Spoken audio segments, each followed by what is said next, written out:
అదే ఇప్పుడు ఎవరైతే వెనక ఎఫ్ఐఆర్ ఇచ్చాడో డిఫాక్టో కంప్లైనెంట్, ఆయన పేరు తోట అల్లుడే, చనిపోయిన అల్లుడే ఇచ్చాడు. వాళ్ళకి సంబంధించినటువంటి వాళ్ళు కూడా ఆంజనేయులు, తోట ఆంజనేయులు అని ఆయన డిఫాక్టో కంప్లైంట్ ఇచ్చాడు. తోట ఆంజనేయులు ఎఫ్ఐఆర్ ఇచ్చాడు.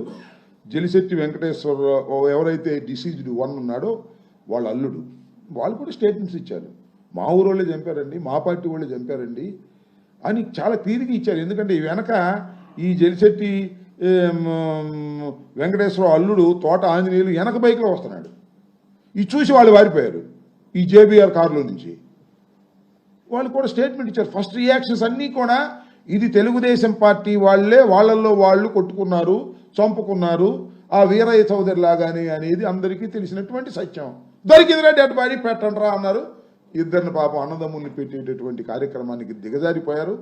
దీనికి మూల్యం తప్పనిసరిగా తెలుగుదేశం పార్టీ, ఎవరైతే పోలీసులు ఇలాంటి ఫాల్స్ కేసును రిజిస్టర్ చేస్తారో వాళ్ళకు కూడా మూల్యం చెల్లించవలసిన అవసరం ఉంటుందని కూడా ఈ సందర్భంగా చెప్పదలుచుకున్నాను.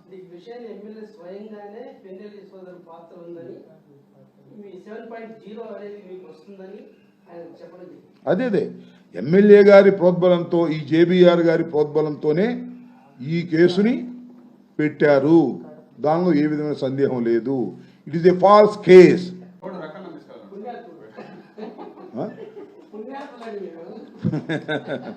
కాదబ్బాయి, నేను ఎన్నిసార్లు చెప్పిస్తాను, నాతో నన్ను అరెస్ట్ చేయదలుచుకుంటే నేను అడ్డుకోగలిగిన శక్తి ఉందా? జగన్మోహన్ రెడ్డి గారిని అరెస్ట్ చేస్తా ఉంటున్నారు. ఏదో ఇంకోటి ఎడ్బాడి దొరికితే మనం పెడతారేమో దగ్గరలో. మరి పల్నాడులో దొరికితే పెట్టడం బాగోదని ఊరుకున్నారు. కానీ ఈ గుంటూరులో ఏదైనా డెడ్ బాడీ దొరికితే ఎవడన్నా